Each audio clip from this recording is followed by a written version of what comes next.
okay at the bar. 3 for Mr. B in that old trophy case. Another 4 still waiting for, well, bring on the chase. Out on the field at Mile High, Broncos win is our desire. Coupled with Breck, Brew, and a friend, bleed orange and blue to the bitter end. Come and join us, DDNVR. We are DNVR.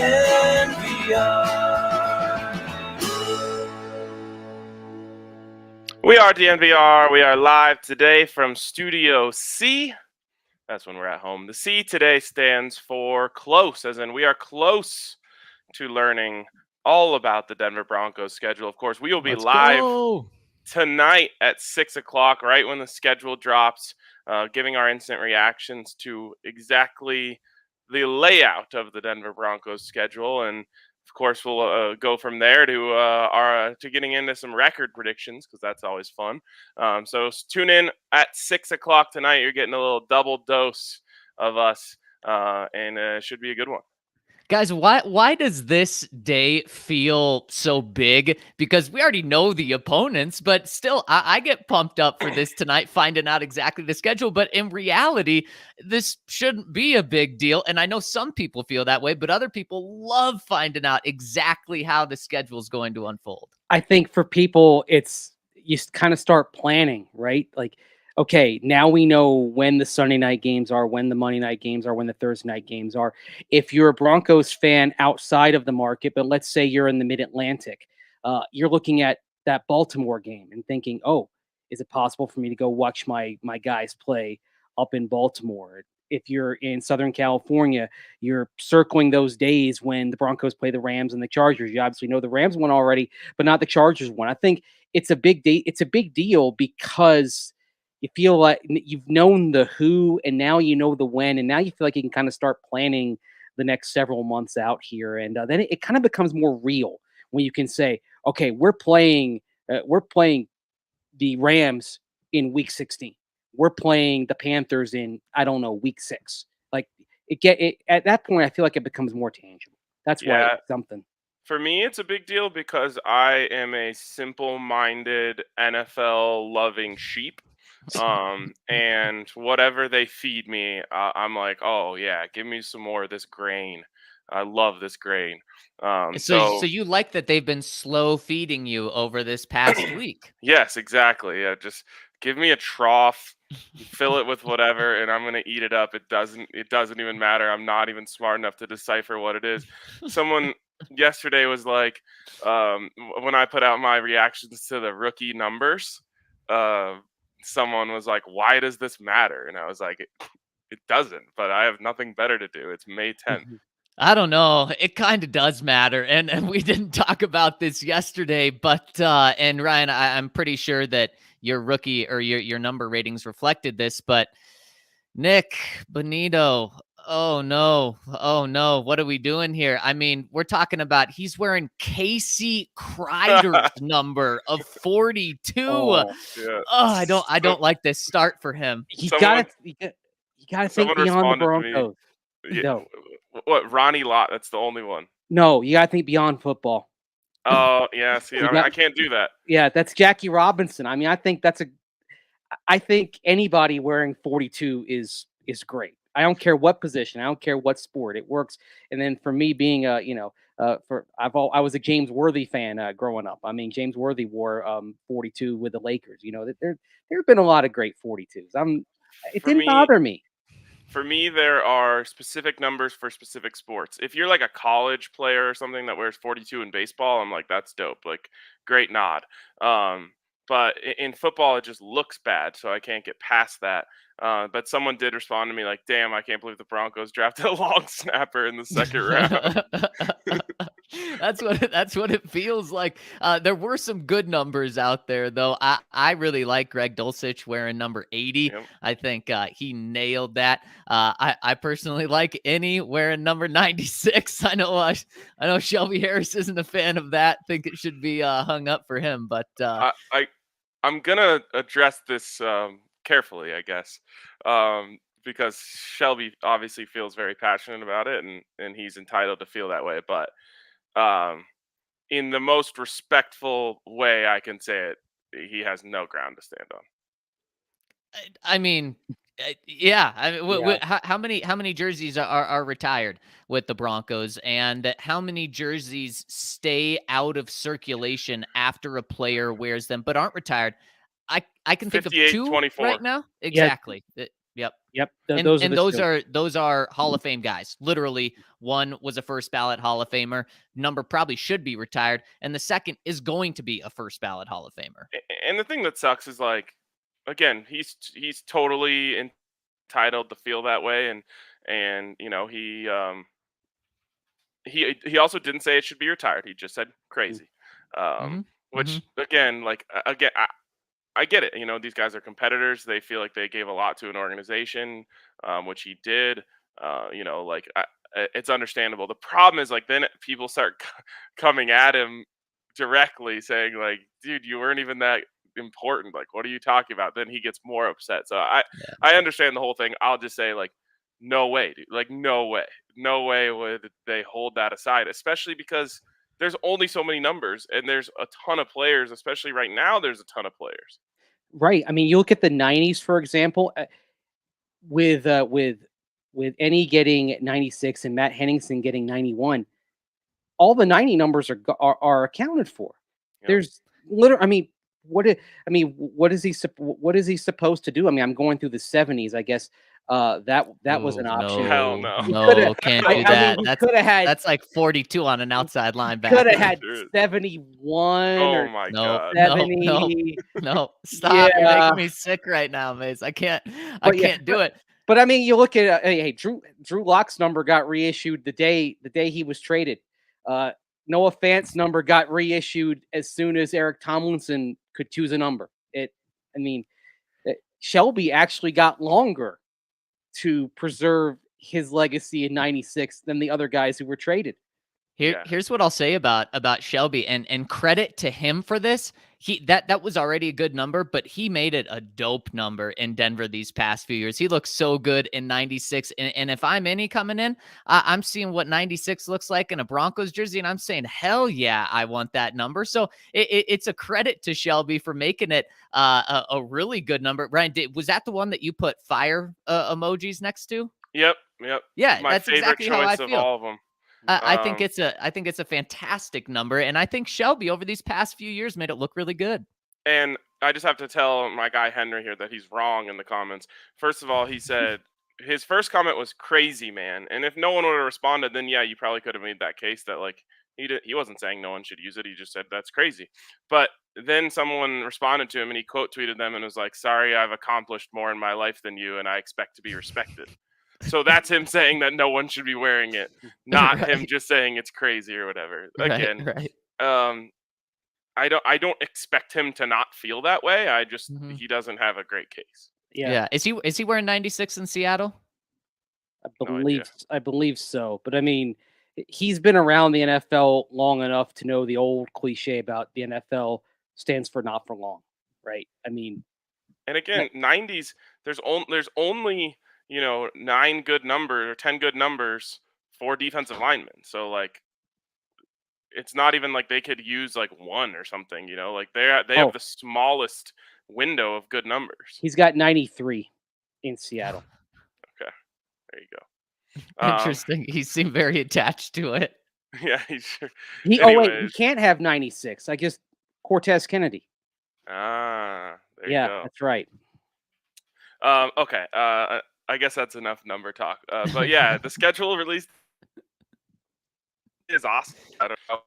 I want to start thinking about, like, the way, like, what are the watch parties going to look like? Expecting at least 6 primetime games. Like, that's so exciting to start thinking about. We had 2 last year.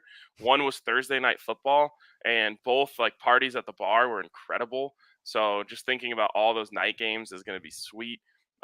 Knowing, like, who to start thinking about in week 1, that's sweet. I don't know. It's just a fun day. Well, and on top of that, Ryan, you said the Broncos had 2 primetime games last year. They only had 1 when the schedule came out, which was the mandatory Thursday night game. And I saw Benjamin Albright put out over under Broncos primetime games 4.5, and we've been talking about it like it's of course going to be over. It's going to be 6 primetime games for the Broncos. They are going to have so many night games. Nearly half of their games, I expect 8 of their games to be special games, primetime or Christmas or that London game. They're going to be all over the place here. Yeah. I put out a schedule prediction. I spent like 20 minutes on it, and I don't think it was very good. You probably got 2 right. I think you got 2 right, I Ryan. definitely got 2 right, but after I tweeted it, I realized I didn't put any easy games in the second half of the schedule. That would be brutal for the Broncos. It was just a complete gauntlet from the bye week on. Nope. That's what you want. We talked about it a couple days ago. That's what you want. Maybe that's why my internal biases were kicking in. Right. Look, the New York Jets on New Year's Day is just fine by me. I mean, that's great by me. That's what Yeah. I want. Get the hard games out of the way, then No, the easy ones. But I want them spread out. I want one easy game, roughly a quarter. that'd be nice. Yeah, just enough to where if you lose a couple of games, you've got that opportunity to kind of pick yourself up, get back on your feet. You sometimes you need some slump busters built into the schedule. So that's why I like kind of a good balanced schedule over the course of the year. Alex says, I'm hyped for tonight so I can plan my trips to Seattle, Baltimore, and Carolina. Tickets go on sale tonight, too. And now at the NVR stream, I'm going to have so many windows open. My question is, what about Denver? What about your trip to Denver? Oh, that's a great point. We know the Broncos are going to have some really good games. Yep, exactly. Okay. You guys talked to KJ Hamler yesterday, and I thought it was an interesting interview. He had a lot of cool things to say. Zach, why don't you take us through kind of what that interview looked like and what you thought was the most interesting piece? Yeah, I mean, KJ was very raw and real and open about the struggles that he's gone through since September. Week 3, of course, we all remember KJ tore his ACL in that home game against the Jets. And what we found out was he didn't just tear his ACL in that single play. He tore his ACL, and then he also dislocated his hip on the same side. So he had on one side of his body a dislocated hip, which had to have surgery to be fixed. He had in his knee, his ACL was gone, so that had to be fixed. And then a couple of months later, he lost his grandma, who he said the only person closer to him than his grandma was his mom. So emotionally, physically, he was just extremely down. And he admitted yesterday that he's still not out of that dark place, but it certainly is on the up and up for him. Look, 7 months out of having those surgeries, he was running 19 to 20 miles an hour. So physically, he's doing a lot better. Mentally, he's doing better. He said he's still in that dark spot, but he's seeing the light, and being around the guys, being around football, playing on the field is what's taking him out. So KJ really has been through it in the worst way possible, both physically and mentally these past couple of months. But the good thing is you can see him start coming out of this. Yeah, I think it's really great and important when athletes open up about their mental health. There's obviously, I think just as a society, we're doing a really good job of breaking down the stigma, but it certainly still exists. And especially in football, there's like underlying tones of like toxic masculinity all over the place. I think there was a time when people would have expected a football player to keep that sort of stuff in, and say like, you're supposed to be the big, tough, strong guy.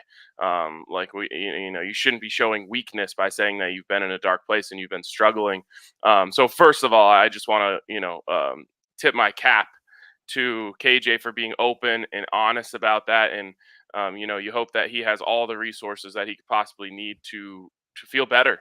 And you hope that obviously just being around the team and his guys and getting back out there on the field will help him in that regard too.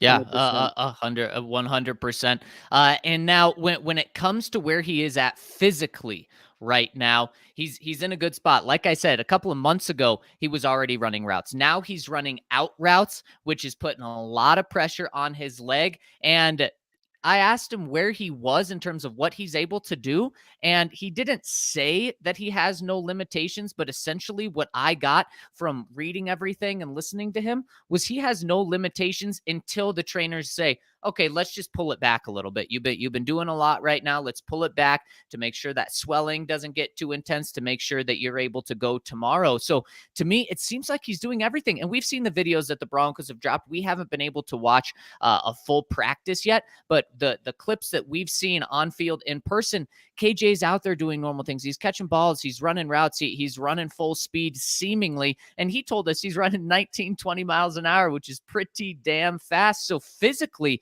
he's doing great, except he's not a full participant every single day. But I would still say, sitting here May 12th, that's way better than I expected. He said he was asked, do you expect to be ready for training camp and week 1? And he said yes. So not exactly sure if he's going to be full speed at training camp. I would bet the Broncos still hold him back a little bit. The goal is, if he could be back week 1, that would be just under a full year since suffering those injuries. And I think that's a realistic timeline. Yeah, if this were a clean ACL, I think they'd be closer to clearing him for full participation and not holding him back. But when you throw in the hip issues and then you throw in the hamstring issues before then that he had, I can see why that they're holding him, that they are holding him back from time to time. I mean, that's the job of the team's medical staff sometimes, is to save the player from oneself, because instinct is, okay, I want to go, I want to go, I want to go. They've got to have a bigger picture perspective and say, look, we got to think about your long term here. So, I mean, if he's back by week 1, that's phenomenal. But if he's close and will be back not long after that, it's not the worst thing. I mean, even though KJ is halfway into his Broncos contract, for his sake, you still need to think about the long term and the chances of him having a long career, and trying to do everything you can to help those chances. Also, a little bit of like a both things can be true situation where Mike Kliss had said it was more complicated than just an ACL. And then right after it, like George Payton was like, everything's going great. He's ahead of schedule. We were like, wait, who's right here? I guess both people were right. Yeah, you're right. And it's really crazy, because one should have not followed the other, but somehow those two things are happening. And in the comment section, Higher Learning is saying, I hadn't even heard about his hip until this interview. And that's because that's what we had heard, was that the injury was worse than expected, but we didn't know exactly what that was. But just a brutal injury. And do you guys expect him to be full go week 1? No, but I don't expect anything. I really don't, and it's not. It has nothing to do with KJ. It's not his fault, but he is. I worry, like, okay, well, he's had all this time rehabbing. What's going to happen when he finally does get up to full speed? We already know that he has those hamstring issues. Like, what have they? Maybe, hopefully, and I'm sure they, would, if there's anything they can do. Hopefully, during this rehab, they've been trying to do anything they can to make his hamstrings, more flexible and able to withstand more. But I'm just so concerned. And I also, when any time someone misses training camp, it just feels like it's not, I try to remember someone who like actually missed training camp for an injury and then went out there and like looked great. No one comes to the top of my head. I'm sure there are people who have done it, but that worries me. And it kind of feels like, okay, well, once they miss training camp, we can hold them out week 1 or 2, so I don't truly expect anything. But I think there's a lot on the table that he could bring if he does come back. Frankly, I think it's a similar conversation that's going to be had about Randy Gregory as well. If they decide to be conservative with him bringing him back, is it possible that maybe he ends up could he start training camp on the PUP list? Could KJ Hamler start training camp on the PUP list? I mean, it just depends kind of how much they want to work him. I would anticipate that Hamler may have reached a point where they want to just start kind of easing him up very slowly in camp, and that he's not on the PUP, but maybe Randy Gregory is on the PUP. And then the thing is, if you stay on the PUP through camp, then you get to week 1, and sometimes you start thinking, well, we've come this far. Would another 6 weeks actually help him be back to 100%, especially now with a 17-game schedule, and this team thinking, in terms of January and February in terms of their goals. Can we change And that's how the this Broncos mindset. That's how this Broncos mindset should be different than in years past. They don't have to get off to a fast start. They need to be playing the long game here. Can we change the definition of pup to just physically unable to practice instead of physically unable to perform? It just feels so Sounds so like much an more ED insulting. issue. Yeah, so physically unable to perform. I could do just physically unable to practice. You don't even have to change the acronym. Right, exactly. I agree about that. And when it comes down to KJ, I was talking with a buddy about this yesterday, and he was saying that he doesn't buy into being injury prone. And I agree with that for the most part. About if you hurt your elbow on a play and you hurt your knee on a different play, they didn't have anything to do with one another.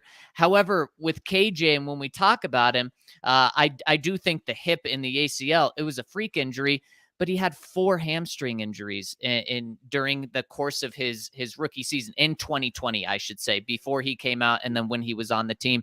And that's something that does concern you. Is his body too powerful for the size it is, being, 180 pounds? And so that's something that the Broncos just really, really, really have to be careful with, is just not pushing him too hard in this recovery, because and I love that he's very cognizant of, okay, I need to be held back. I need to listen to the trainers, and I'm really happy that they're holding him back. But guys, this is probably something that the Broncos, once he feels 100% and is 100% with the hip and the ACL, they probably still want to monitor, whether that's a snap count every game this season, whether it's a practice count every week this season. It's something that they want to be mindful of, because that's something that his body has proven just can't necessarily hold up. I mean, you go back to the fact that he had a knee injury when he was in high school in 2016.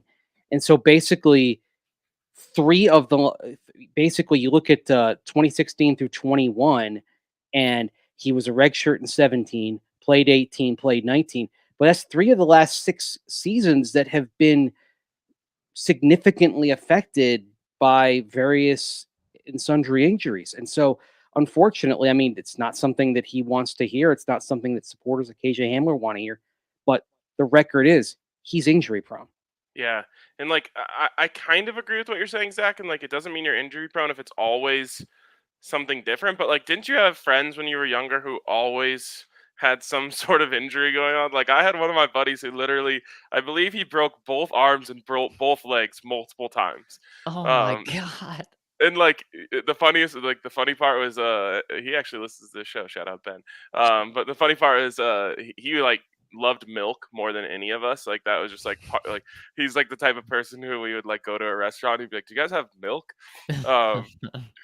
And then of course he somehow just always ended up breaking bones, and it wasn't like he had any sort of condition. He just he just somehow was always falling awkwardly and hurting himself. And just because it was being spread around his body, I'm yeah, you're still he's injury prone, Yeah, and certainly if it comes to breaking things, maybe you legitimately do just have weak bones, and then that is something. And I feel it's just you were cursed, you just whatever reason you're all I even had another friend who was always spraining an ankle or dislocating his shoulder. It's I don't know, you just weren't blessed with the injury luck. I'm probably cursing myself right now, but I've never broken anything, and I'm a lot of people look at me and say, "You look like someone that would have a lot of broken stuff." When you fall, there's not that much impact. That's true. It's true. That's how it is. But guys, with KJ Hamler, it's so exciting. Quick, yeah, there's an entire subreddit dedicated to people who have never broken bones before. Okay. And what do they talk about in there? Most of the posts are people who are in the subreddit admitting that they've now broken a bone, so they have to leave. And the funniest part is that everyone just shames the shit out of them, and they're like, "You were never one of us, you weak bones loser." Oh my God. Oh. And then that person who was shaming then breaks a bone, and then they get shamed on their way out. It's just constant comedy. Great subreddit. Wow, that is something I did not expect. But the rabbit hole of Reddit is kind of frightening at times. That's for sure. There's everything on Reddit. But guys, when we talk about KJ, there's still such an exciting factor because of what he can become. And yesterday, he went on to say more than just how he's feeling. He went on to say what he wants to become and what he thinks he can become. And it's really exciting. And I want to dive into that. But first, I got to tell you about our friends over at Lightshade Dispensary, where they have Wana Optimals, which is a fast asleep 20 to 100 THC to CBD ratio. If you need to get some shut-eye, turn to Wana because it gets you a well-rounded recipe for sleeping, and it gets you to bed early, or it gets you to bed right away, and then it also keeps you asleep. And if you want to get them, you can check out any of Lightshade Dispensary's 11 Denver locations, including their newest location in Barnum, which is 1 block off 6th and Federal. It's their biggest store, and they have specialty products not offered at other stores. So go to lightshade.com or any of their 11 locations and use the code DNVR when you're there for 25% off all non-sale items. That's DNVR over at lightshade.com or any of their 11 stores. Also, come hang out at the DNVR bar. We're on a little bit of a playoff break right now as the Avs wait for these other teams to catch up to them. But should be as early as Monday or Tuesday next week. We're getting started again with the Avalanche, and there's truly no better place other than Ball Arena to come watch games. Heck, even if you aren't an Avs fan or even a hockey fan, you just want to come down and experience this. It's like nothing else you've ever seen, in my opinion, especially at a bar in Denver. It gets so rowdy. Everyone's so into it. You'll make some good friends with the DNVR members. You'll have, a couple member beers, and come down and have a great time. But especially if you're an Avs fan or a hockey fan, you got to come down and hang. And if you can't come down and hang, but you still want to watch your local teams, check out Evoca TV. Of course, it's the Avs no longer have games on altitude for this season, and the Nuggets are done. But I mean, altitude and Comcast, they may still be fighting it out months from now. You want to make sure you can watch every one of your favorite Colorado teams, and Evoca TV will help you do that. They've got Altitude Sports. They've got AT&T Sportsnet Rocky Mountain, so you can watch all of those Colorado Rockies games as well. A little bit of a bump this week, but still off to a promising start. Evoca TV is a totally new paradigm for television delivery that is less expensive, more efficient, and offers a superior picture to the legacy providers. They've got Altitude, like I said. They've got AT&T Sports Rocky Mountain, and Evoca is growing constantly and adding new channels to its lineup. It's available in Denver, Colorado Springs, Phoenix, Boise, and Twin Falls, Idaho. And here's how to sign up for Evoca TV and watch all your favorite Colorado sports teams.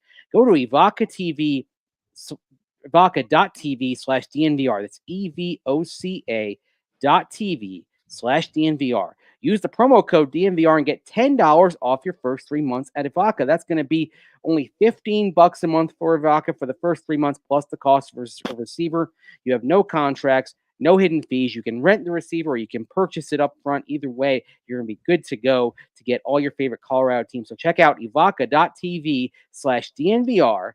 Use the promo code DNVR and get $10 off your first 3 months and get back to watching the Colorado teams that you love. Real quick, 5280 Hazy says, haven't watched hockey like that since the lockout, unfortunately. Wish I was still into it, or since the strike. Come down. Just come for one. Come for one, and I feel like you might be reinvigorated. This is very arguably, we'll see if they get the job done, but the best Avs team ever. From a points perspective, they are. And it is so unbelievably fun to watch them play. And I think if you came down and just got in the mix a little, you might get your love for hockey back. Here's the thing. If you want to be hooked on the Avs and hockey again, just come to the bar and you will be hooked. That's the decision you have to make is, do you want to be hooked again? And if so, well, the bar is the place to go. And really quick, speaking of the comment section, I want to know the weirdest subreddit. So if you're tuning in live, drop the weirdest subreddits in there. But let's keep it Weirdest PG-13? appropriate. Oh yeah, subreddit. there are some PG-13 in here. NSFW ones that are just, oh my God, fellas. I know there certainly are. And if you're tuning in live, we'd really appreciate it if you hit us with a thumbs up, subscribe, turn on alerts, because like Ryan said, we're going live tonight. Sometimes we go live at weird times based on the Broncos schedule. And if you have those alerts and a subscribe turn on, you will know exactly when we're going live. So we really appreciate all the love that you guys give us. All right. So And what? oh, I was gonna say, let's talk more about Tyler Lockett, and besides but not Tyler Lockett, KJ Hamler, because he talked about Tyler Lockett yesterday. When he was talking about his role in the offense, he said he wants to be a deep threat, and I think we all agree with that. But 2 different times, he said, I kind of see myself playing that Tyler Lockett role this year. And he talked about that being the deep threat, but bringing that Tyler Lockett role here to Denver. When you guys hear that, what do you think? Not where he currently stands on the depth chart. He's not going to be able to do that.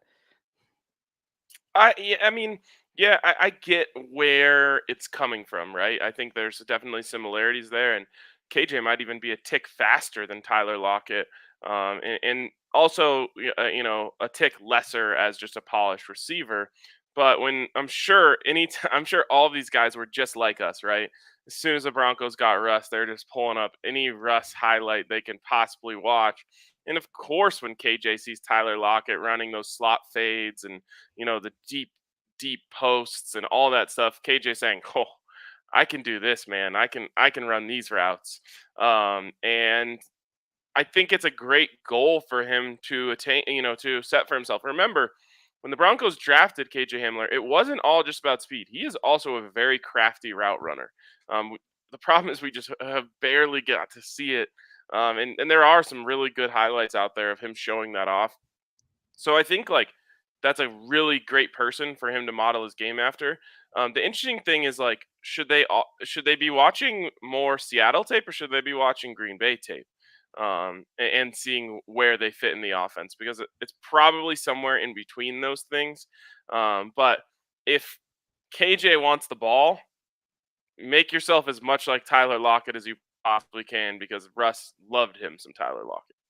100%. And Ryan, you said 2 things there that I think I'm going to dive in on a little bit more. One, I think KJ Hamler is straight up faster than Tyler Lockett. Tyler Lockett, and now I know 40 times aren't everything, but Tyler Lockett, at least when I watch him, I don't think he's going deep every single time. And that's the second thing. Tyler Lockett right now is a better overall possession receiver than KJ Hamler. And also what Mase said, being on the depth chart, he's a starting guy that's going to be out there 95 or 90% of the plays. And he and DK were the 2 staples on that offense. KJ is not going to be that. So I think there's elements, and I think Tyler trying to be Tyler Lockett for his career is a great place to be. But I think this year and even these next few years, I think KJ can be more of a deep threat than Tyler Lockett. If you look at Tyler Lockett's numbers throughout his career, he averages 13.5 yards per catch. If you look at that compared to what happened in the NFL last year,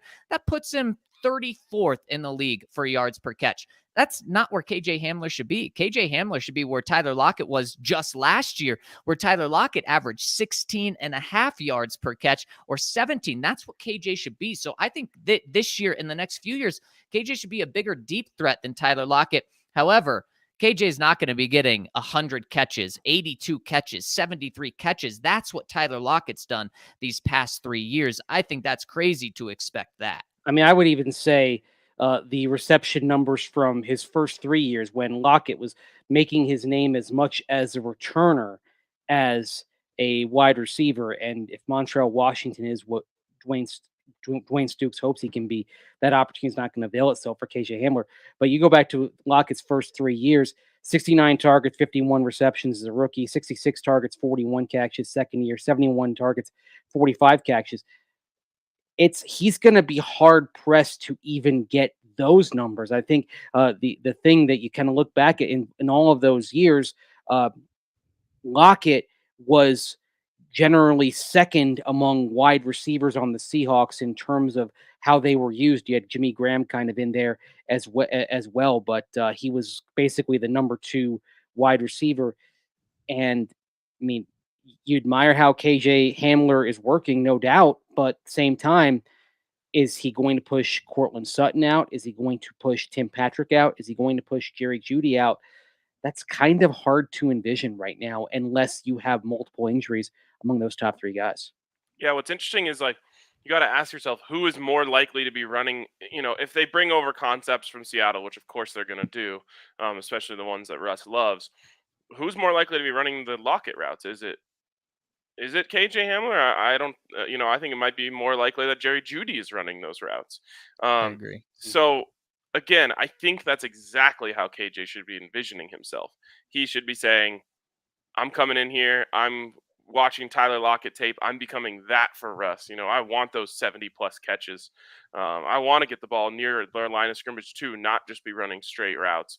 But I think what's going to happen is there's going to be a KJ Hamler package, and depending on how healthy he is, how many games he plays, it starts building and building. Maybe in week 1 it's a 5-play package.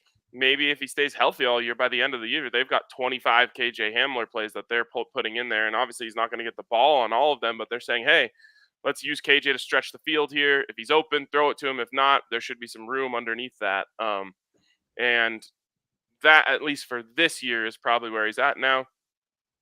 As the years go on, and if he's able to stay healthy and stay in the mix, then he should be aiming to be Tyler Lockett, and better. Like, he has probably a few more tools than Tyler Lockett at his disposal. And KJ doesn't just want to be one of the people out there. He should strive to be one specific one, and that's Donovan Peoples-Jones. His stat line last year: 34 catches, 597 yards, and 3 touchdowns. That was a 17.6 yards per reception. Of course, KJ doesn't want to strive for 34 catches and 600 yards, but if he comes out and has a season like that, I think that's a high-end realistic bar for him, is 2 catches a game, but they're going for 20 yards each time, and one of them's going to be 5 yards, one of them's going to be 45 yards, and you get a couple touchdowns in there. I think that's kind of not a ceiling, but a stretch for him to be reaching for. And I think that would be a fantastic place for him, because Russ is going to be throwing the ball a lot, but as we've said, he's 4th on the depth chart, and he really does. He's not just 4th on the depth chart with kind of no role. He has a specific role, and I agree with you, Ryan. There's going to be KJ Hamler packages out there, and he's going to be used as a decoy, which you don't see often for a non-starter, where he can come in and be a decoy. But he should be getting only a couple catches a game, but they should be going for big yards. Yeah. In the comments, someone said, wouldn't be surprised if Montrell Washington takes the Hamler role. Very different players, honestly. They both have one thing in common: it's speed. But even then, KJ Hamler is like exponentially faster, at least on the scale of speed in the NFL. So Montrell is truly being brought here to be a return man. If he contributes on offense, I think it will be very vanilla in terms of what he actually does. Grab a jet sweep, try to get him in an open field. We know he has an unreal bag of moves. So if you get him, in a situation where he gets to make one move and go, and, he's trying to make people miss in the open field, you do that. But he's not going to be out there running routes, even if it's just a 9 route. Like, KJ Hamler is far, far more equipped to get open at the NFL level on a 9 route than Montrell. It's all about moves and vision for Washington. I mean, you watch that kickoff return he had against Florida, for example, and seeing just these tiny crevices and being able to attack them and work his way into the open field. And that's a club that KJ Hamler doesn't have in his bag, but the raw speed is a club that Montrell Washington doesn't have, at least on the level of KJ Hamler. So they're different types of guys. And when you think of Montrell Washington being a 5th round pick, just also remember that he was shocked to be a 5th round pick. He was surprised to honestly be drafted. So, and that's why the Broncos used a 5th round pick on him, is because they think he can be special as a return guy. So were a lot of the astute draft observers. I mean, that's why you had a lot of the analytics crowd looking at that relative to draft projections as maybe the biggest reach in the draft, because like I think everyone was surprised when you heard his name called. Yeah, and he really has to be special for me to like the pick. Like, in terms of after watch, he might have been my favorite person to watch. But I also think back to the fact that I said, as soon as you got Russell Wilson, returning just became irrelevant. In my opinion, it's like, just catch the ball. That's all I care about. Now, it would be great if he's really good at catching the ball and also happens to be able to break some and, get some easy yards. But your offense should be fine from the 2025 this year. You should expect a very solid success rate from them on those possessions. If he's, if he's got to at the very least be 2-1 touchdowns to turnovers for it to be okay if he turns the ball over at all.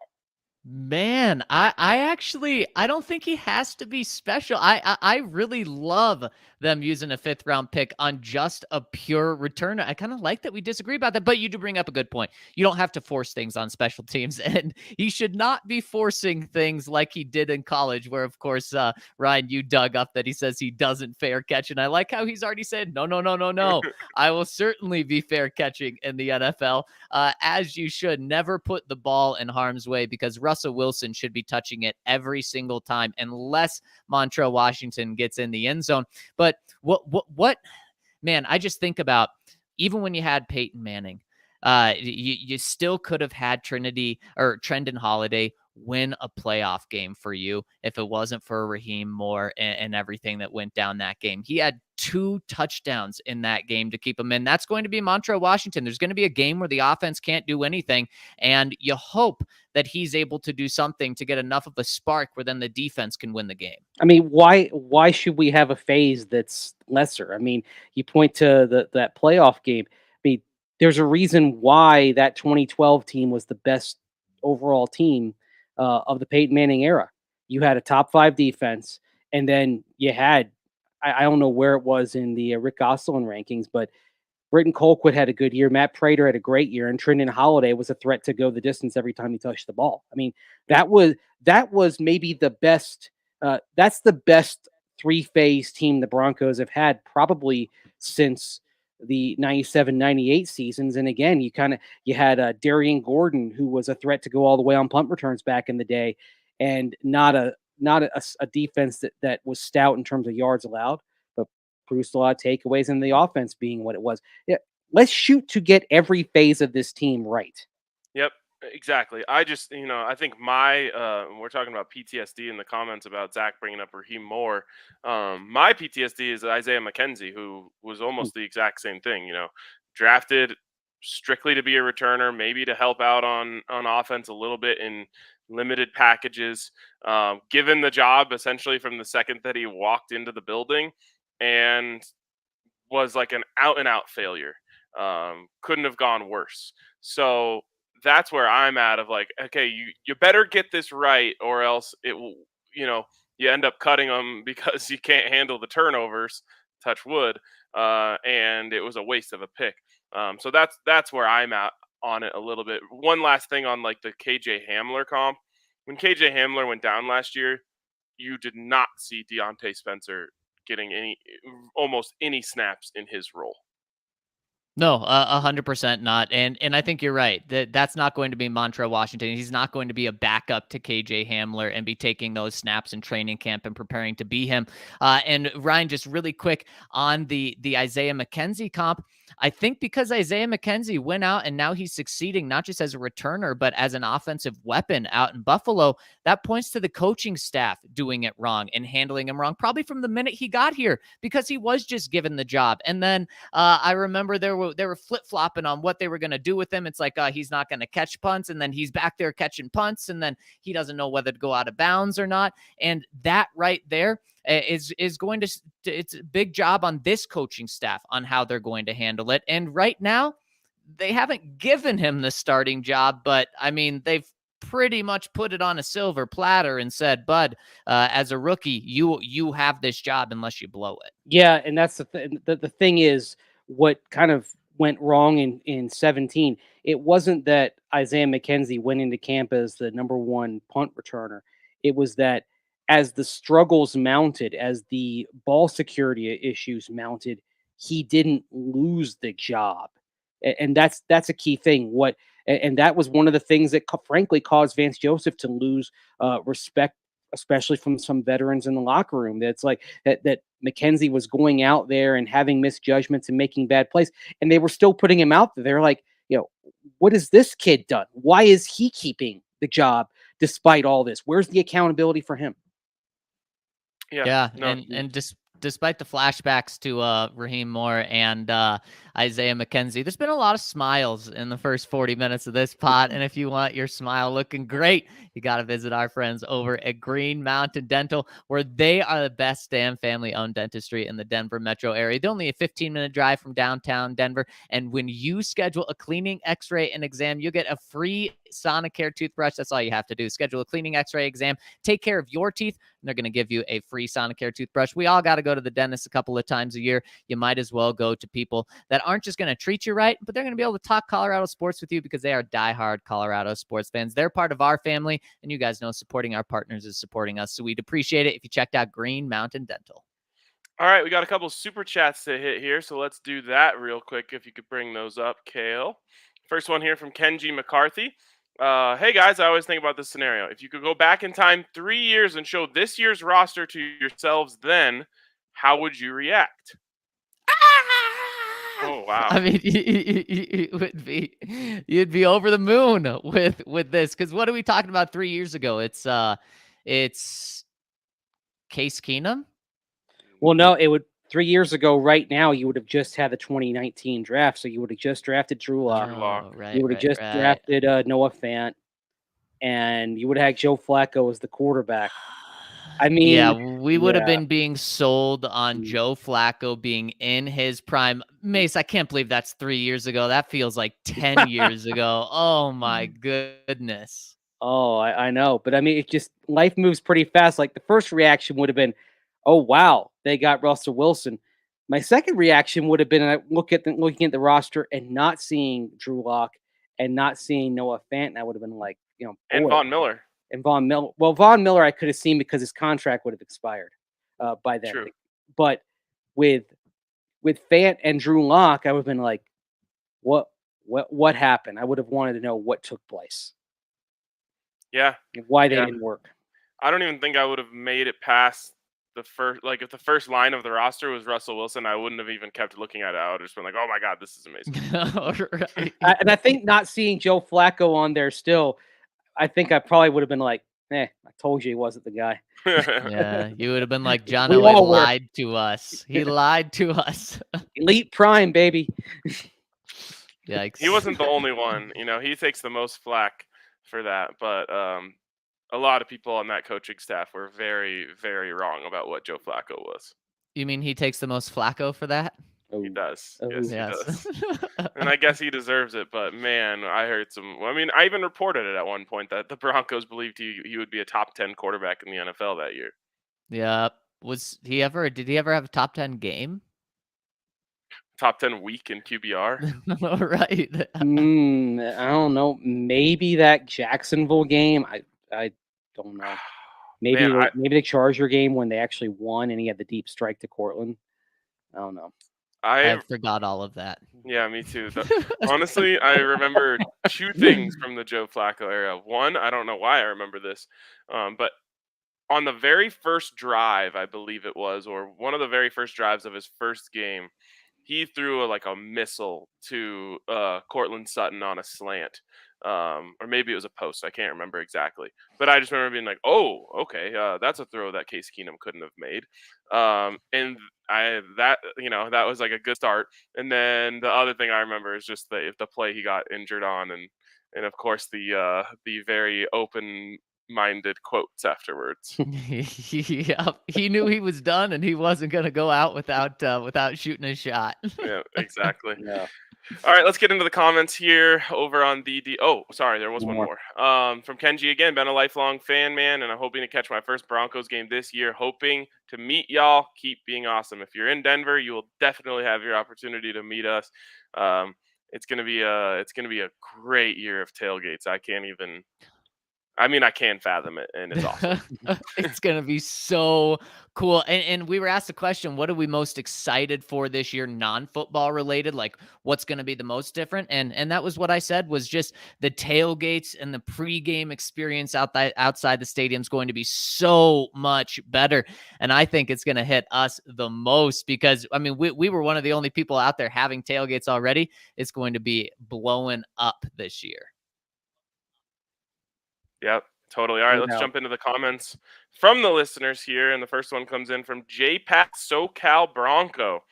From our previous regime, Matt Russell is going to the Eagles and also bringing with him Jordan Dizon. Besides Dizon, has George Payton retained anyone else from his scouting staff from last season? If not, who else is left? Thank you, DNVR, and never stop being amazing. Yes, very sad to lose a buff out of the organization. Jordan Dizon, actually, like 10 out of 10, dude. Maybe my favorite college linebacker I've ever watched. The dude was absolutely electric, sideline to sideline. Drafted in the NFL, I believe, second round. Yep. And dealt with injuries, unfortunately, or else I think he would have been a fun player to watch throughout his career. But yeah, going to join another buff in Matt Russell over there in Philly. Matt Russell actually was the one who really helped him get to the Broncos in the first place. So it's kind of it's appropriate and not surprising, I think, that he would follow Matt Russell of Philadelphia. But like you said, good dude. Always like talking to him, and I'm sure we'll see him around at combines and things like that. I know it's tough because he was like my guy in the organization to talk buffs with. Yeah, he was. The buffs are slowly leaving. I'm sorry, RK. And in terms of people that George Payton have retained, he's actually done a really good job giving everyone a fair shot to come in and stay. You see a lot of scouts have stayed the same. Now, he is starting to bring in his own people, but it's not like he came in and blew everyone out and then brought in his own people right away. No, now he's bringing in Reed Burkhardt, who was with him for 13 years in Minnesota, to kind of almost be his second right-hand man. Of course, he's got Kelly Klein, and George Payton has Kelly Klein in his inner circle. He's got Muji in his inner circle, who's literally his right-hand man. But Muji's a great example of a guy that was stayed in the organization, and now is George Payton's literally the assistant GM. Yeah, and like you looked at the scouts, he's kept some of them around as well. And I think part of that is George Payton has a background as a scout. I think he understands their experiences and I think has a certain degree of empathy for what they go through whenever there's a new general manager. So it doesn't surprise me that he's giving them a chance. And really cool that when the Broncos made their day 3 picks, that on their social media channels, the person talking about the picks was often one of the scouts. Like, for example, the longest tenured Bronco employee is a scout who's actually now they call him a senior college consultant. That's Scott DiStefano. And having him out there, I believe, talk about Matt Henningsen when they picked him. It's really cool to see him kind of put those people in the spotlight. Let's go on to our next comment. Coming in from Denver Rivals, says, "Hey guys, I'm excited for tomorrow. My charity flag football program will have its kickoff party at Stoney's Bar and Grill starting at 6 p.m. Hope to see the DNVR fam there. I thought I would comment today about my where you were when Wilson was traded story. So that day I was at work late afternoon, and my wife and I had an ultrasound appointment for our little dude that's due in September. I was doing what I could be to be a good husband and focused on getting us to the appointment on time, so I didn't look at my phone all morning. As we were parking and walking up to the clinic, I got a notification from a friend, an old coworker that is a Packers fan and weirdly a Chargers fan too. It was the ESPN post showing that Russ has been traded to the Broncos. My eyes widened intensely, but I did not want my wife to think I was more excited excited about the Broncos news than our baby. So I kept it in for a long time after our appointment and drive home. The little guy is doing great. I quickly dropped off my wife, and as I was driving to work, I started freaking out and turned on the podcast ASAP. I got my Wilson jersey in the mail this week, and I'm ready to ride. Keep up the great stuff, guys. In DNVR fam, hope to see you at the Denver Rivals party. That's an awesome story. Congratulations to you and your wife on the new guy coming. Yeah, and we can only assume that its name is Wilson. There we go. I love it. There was I don't remember who it was, but there was on Twitter going around yesterday a baby that was born named Thomas after Demaryius Thomas. Yeah, Nice. that was really cool. Really cool. At first I thought the baby was named Demarius, and I was like, damn, that's serious dedication right there. But It would be. And maybe it was like one part of the couple proposed Demarius and said, no. What about Thomas? Like, All right. okay, fine. yeah, I feel like Wilson is like growing in popularity as a first name. So Yeah, There that you would go. make a lot of sense. Maybe he's Well- getting ideas now. Well, I've yeah. been on a little bit of a roll recently with giving out names. But I'm not as good as Andre's daughter, who suggested to name their cat Muffin Sock, which I personally believe might be the greatest pet name of all time. It's so good. I can't believe there's any pushback. I can't either. I mean, now maybe if his daughter was wanting to name like their son Muffin Sock, maybe then some pushback from a parent's okay. But a cat, come on. Yeah, it's a Yeah. black cat. They've done a few Denver sports names, and I said like black cat's kind of like spooky. What about Bones? Oh, I like that. That's a good one there. Yeah. All right, from Randy Chubsack. Gentlemen, can you break down your process of what you pay attention to when analytically watching NFL games? The Athletic recently put out an article about how to become a better student of the game. I'd like to know what details you pick up on that fans like me on the couch can learn to observe. It really just depends on my perspective. It's really hard, in my opinion, to watch analytically on television. In terms of just like what coverage is out there, where should the ball be going on this play? Should they be checking into a run? Like when you're sitting in the press box, or like I like to sit, up there in the south stands, and you get that bird's eye view of what's going on. For me, that's what I'm looking at. Okay, what coverages are they presenting to the offense? What are the weak points of those coverages? Can the Broncos expose those? Do they have the players or quarterback? Which a lot of times the answer was no. And what matchups can they take advantage of? That's what I like to pay attention to. Usually, if I'm watching the game on TV, I have to wait later until you see the all 22 to kind of get into and dive into the way I like to watch a game analytically.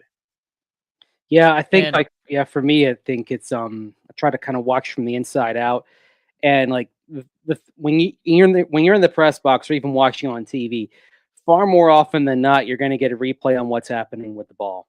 So if you don't see it right then, you're going to see it right after. But you're not necessarily going to get a replay of what goes on at the line of scrimmage. And so that I usually try to kind of start by watching guard, center, guard, and then kind of the tackles out from that. Watch what they do. What's if you get a big play, what's the O-line's responsibility for that? Or if the defense breaks through, like what happened, who had the breakdown there? And that's where I always kind of start with the line. Yeah, and Ryan kind of hit it. If you talk to football guys, they're going to point to the all 22, which is that angle that Ryan's talking about, where you get to see the field from not the TV side. It's from the back or the front, depending on where the game's going. It's one of my biggest gripes with just the way that football is broadcast is a lot of times, before the play, you have no idea. Like you have no idea what the defense is trying to do, where the safeties are. It's a little bit too zoomed in. I think we're very close to an option of being able to watch games from an all 22 perspective. Yeah, I could see that coming. Next one from Chilango Bronco says, "Hey guys, so I must be one of the few that aren't excited for the London game. I was really hoping the game would come to Estadio Azteca. I believe that the altitude of Mexico City made it feel like a home game, and I was fortunate to watch Elway and the Broncos play the Dolphins here in '97. Trivia for Mase: name the Mexican player that was on the Broncos roster at that time. Love the traditional offseason debate. Hashtag team legs. Hashtag team two straws or two holes in a straw. Hashtag foods that can be any meal. Much love." That's Marco Martos, NFL Europe legend, played for the Barcelona Dragons for a number of years. Also played for the Cologne Centurions. That is the Mexican player who was on the roster. And I think he was also on the Dallas Cowboys for another year when the Cowboys played down in Mexico. They wanted to show the league wanted to showcase him and make sure he got on those rosters at the time. Well, I feel like that little flex from Mase there is about as good as any segue. And we do have we're short on time today, so I want to make sure we give enough time to this. No fun or easy or good way to segue into this, but this will be Mace's last show with us, which is a bummer. And Mase, we've enjoyed it so much. It's been great. Your knowledge that you've brought to this show has been fantastic. It's been really fun. Hundreds of shows that we've all done together. So we appreciate you very, very much, and we're going to miss you. Yeah, thanks, fellas, and I appreciate working with you guys and everyone at DNVR and everyone behind the scenes, and Kale and Allie and everyone else who makes us look good as we've transitioned to a video element on this. It's not easy, but I've kind of alluded to the fact that my wife and daughter are based in Wisconsin right now. So, I mean, some of you may be aware that Friday is my last day on the radio side, doing a 5 days a week show, and I need to get some more time, especially in the off season, with them. So can't really do a 5 days a week in person anymore. It's kind of ironic that we're ending doing it remotely like this, but I'm gonna write. I've got a few more things to write here. I'm writing the schedule piece tonight, and I'm gonna Zach and I will have you covered over from rookie minicamp this weekend, and then what comes next, that'll be out there in a few days. I will say I will still be writing about the Broncos. I'm just not going to be doing 5 days a week shows anymore. But I gotta put the fam first. That's why I'm wearing the Bucky Bagshire hat today. Well, Maze, we're gonna miss you, and I can't tell you how much of an honor it's been to work with you, the smartest man in this business. It's been awesome. I'm naval lint compared to the intelligence of some around. Well, Mace, of course, we're gonna miss you a lot, but totally understand. Family comes first. Yeah. Glad for you that you're gonna be able to spend more time with them, and we'll miss you. Like I said, there's no fun or easy way to do this, but we got to wrap up what will be your last show here. So again, thanks so much for everything, and of course we'll be following you wherever you go, and hopefully we'll have you back on, see you around bar, the tailgates, all that stuff when you're in town. Well, if I'm welcome to come, I might not pop in every time, but I'll make a point of coming by, and I'll probably, hopefully you'll bring me on a 3-ring circus at some point in the off season when I do pop around, because I'll be around for the draft and I'll be around for OTAs, but I'm gotta go get some extra layers here. Wisconsin's pretty cold. It's nice this time of year. It's lovely right now. I get pictures. It looks great. Everything's in bloom, and and it'll be really cool to get to be around my family. I've especially missed them this off season. Not so much like in season. I'm busy and a lot's going on. Even when they're in town, they don't see me much in season. But it's been kind of tough this off season. So yeah, thanks to you guys. Thanks to everyone at DNVR. Thanks to all the listeners, all the viewers. And I'll still be talking to you one way or the other. All right. Thanks. There's a lot of great stuff going on at DNVR. So people, keep your subscriptions, keep subscribing, keep reading, keep watching. This is a great operation. It's going to go some big places, and I'm glad to have been a small part of it. Well, thanks so much, man. That means a lot. Really appreciate that. All right. Well, we do have to wrap up. Thank you guys all for tuning in. Thanks for everything. And again, one final thanks to Mase. We'll see you on the other side.